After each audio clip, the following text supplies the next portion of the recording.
বাদশাহ জুলকারনাইনের একটা ঘটনা মাঝে মধ্যে আমি বয়ানে বলি। বাদশাহ জুলকারনাইন এমন একজন শাসক ছিলেন, সারা পৃথিবী শাসন করেছে। এই বাদশাহ জুলকারনাইন যেদিন ইন্তেকাল করেন, তার দু একদিন আগে তার সন্তানদেরকে নসিহত করছেন যে আমি যখন মারা যাব, তোমরা আমাকে কাফনের কাপড় পরায়া আমার হাত দুইটা আমার যে খাটিয়া আছে আমার কাপড়ের কাপড় থেকে বের করে দিয়ে তোমরা এলাকার মধ্যে আমাকে ঘুরাইবা।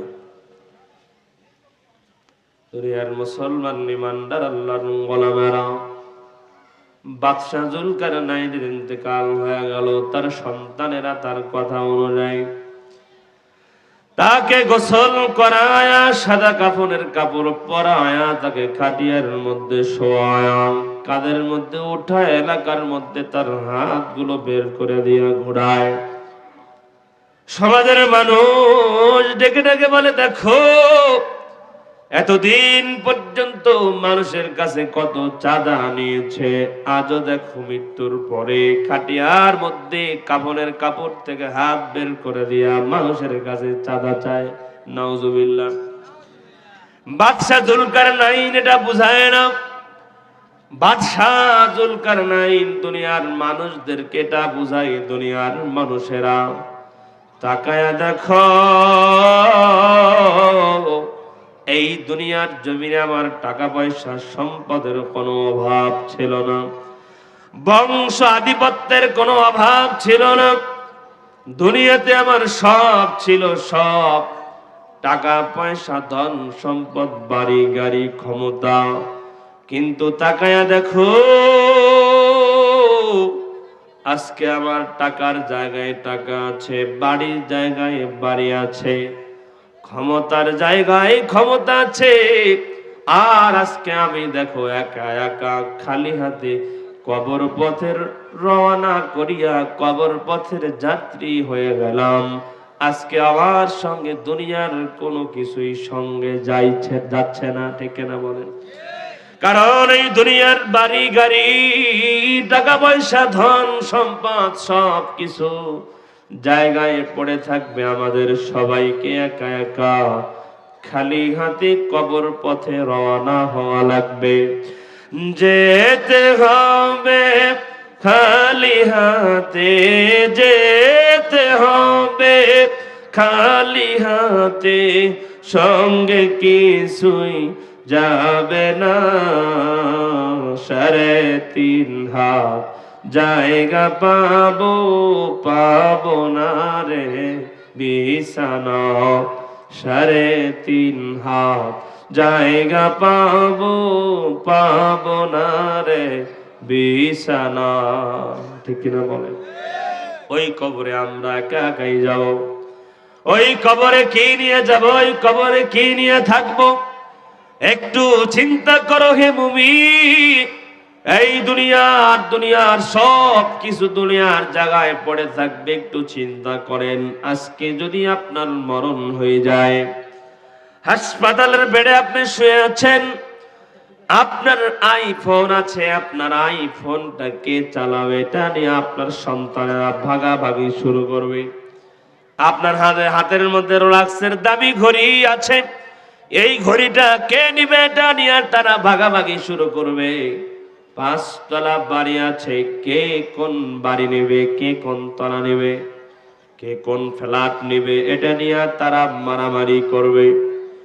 3 দিন আগে আমি মাহফিলে গেলাম চাঁপাইনবাবগঞ্জে। রাস্তার মধ্যে আমি একটা ডাবের দোকান দেখে ডাব খাওয়ার জন্য গাড়ি থামালাম। ডাবের দোকানদার আমাকে বলছে, হুজুর একটা কথা বলি, রাগ করবেন? আমি বললাম না, বলেন কি? তখন ডাবওয়ালা বলে, হুজুর ওই যে বাড়িটা দেখা যায়, এই 7 তলা বিল্ডিং এর যেই মালিক, এই বাড়িওয়ালা যিনি মালিক, তার 3টা সন্তান আছে। এক সন্তানকে এই বাবা কিছু সম্পদ গোপনে লেখা দিছে, আর বাকি যে 2 সন্তান আছে তাদেরকে দেয় নাই। এখন ওই সম্পদের ভাগ বাকি 2 সন্তান নেওয়ার জন্য সকালবেলা বাবা মারা গেছে, নিজের সন্তানেরা সম্পদের জন্য নিজের বাবার লাশ আটকা রাখছে। এখন রাত্র 9টা বাজে, এখন পর্যন্ত কবরও দিতে দেয় নাই। নিজের চোখে দেখে আসা ঘটনা। সম্পদের জন্য শুধুমাত্র আমরা তো সম্পদ অর্জন করি, সম্পদ গড়ি, ব্যাংক ব্যালেন্স করি বাচ্চাদের জন্য। এখানে যারা উপস্থিত আছেন, যারা বাবা আছেন, দেখবেন বাবারা নিজে একটু কম খেয়ে হলেও সঞ্চয় করে। কেন? সন্তানের ভবিষ্যতের জন্য, সন্তানের ভবিষ্যতের জন্য, স্ত্রীর ভবিষ্যতের জন্য, তাদেরকে সুখে রাখার জন্য আজকে আমরা সম্পদ গড়ি। আপনার সম্পদগুলো এগুলো আপনার কোনোই কাজে আসবে না।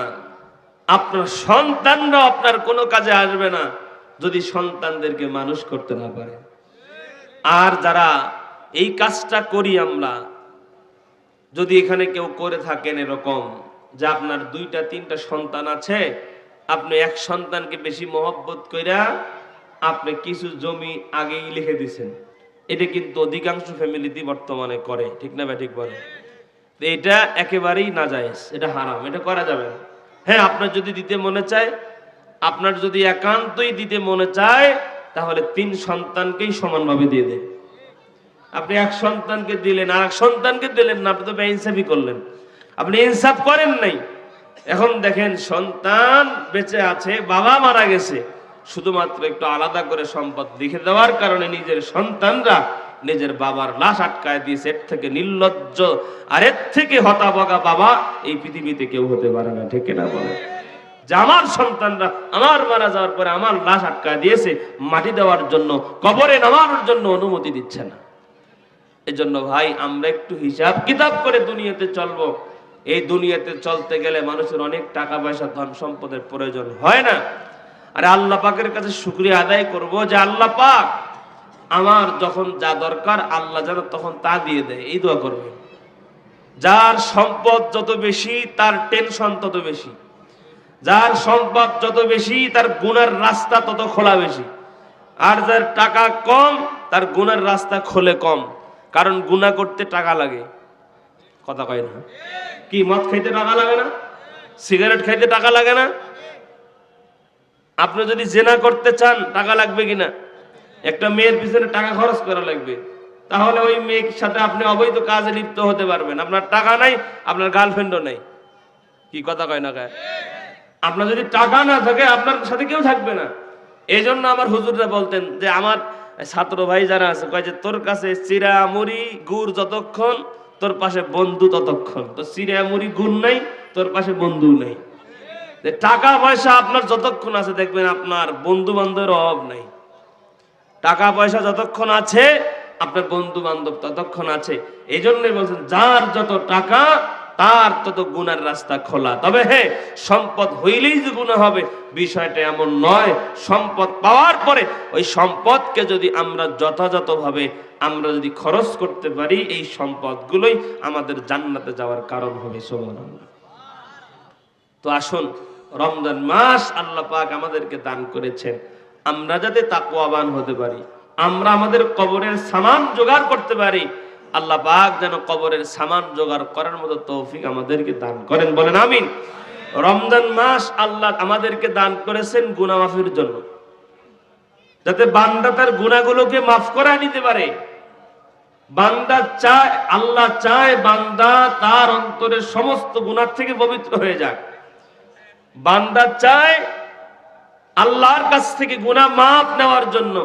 আর আল্লাহ পাক বলেন, যেই বান্দা আমি আল্লাহর কাছে গুনাহ থেকে মাফ চাওয়ার জন্য নিয়ত করে, আমি আল্লাহ ওই বান্দাকে মাফ করে দেওয়ার জন্য প্রস্তুত হয়ে থাকি। সুবহানাল্লাহ। উদউনি আস্তাজিব লাকুম। বান্দা যখন আল্লাহকে ডাক দেয়, আল্লাহ পাক ওই বান্দার ডাকের সাথে সাথে সাড়া দেয়। সুবহানাল্লাহ। আল্লাহ পাক তো কোরআনুল কারীমে বলছেন, ফাকুল তুস্তাগফিরু রাব্বাকুম ইন্নাহু কানা গাফফার। যে গোলাম আমি আল্লাহর কাছে ইস্তিগফার করো, আমি আল্লাহর কাছে ক্ষমা চাও।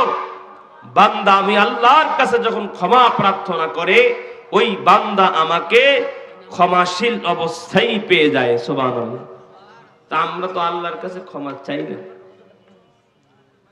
আল্লাহ রসুল সাল্লাল্লাহু আলাইহি ওয়াসাল্লাম রমজান মাস যখন আসছে, একদিন জুমার নামাজে ওই যে মসজিদের যেই মেম্বার আছে, প্রথম মেম্বারের মধ্যে পা রেখে নবীজি বলছেন আমিন, দ্বিতীয় মেম্বারে পা রেখে নবীজি বলছেন আমিন, তৃতীয় মেম্বারে পা রেখেও নবীজি বলেছেন আমিন। সাহাবায়ে কেরাম নামাজের পরে জিজ্ঞাসা করছেন, ইয়া রাসূলুল্লাহ, আপনি তো অন্যদিন জুমার নামাজের সময় আমিন আমিন এরকম কখনো বলেন নাই, আজকে কেন বললেন? নবীজি বলেন যে আমি যখন মিম্বরের মধ্যে পা রাখি, আমি সামনের দিকে তাকায় দেখি মসজিদের দরওয়াজার মধ্যে জিবরাইল আলাইহিস সালাতু ওয়াস সালাম দাঁড়িয়ে আছে। সুবহানাল্লাহ।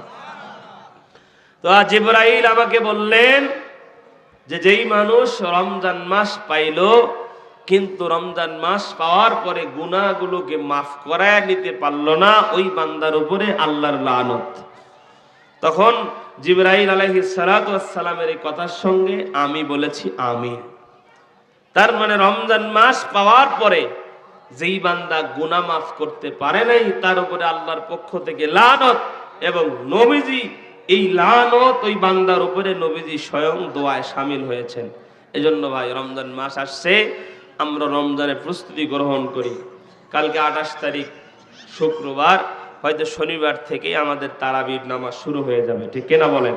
তো এই তারাবির নামাজ কয় রাকাত পড়ব? আরো জোরে, কয় রাকাত? নাকি 8 রাকাত? মানুষ এমনি নামাজ পড়ে না, হেরা আবার নামাজ কমায়, কি ঠিক না? এমনি জুমার পরে হেরা সুন্নত পড়ে না, দৌড় দেয়। আমরা মুসলমান যারা এখন আছি, আমরা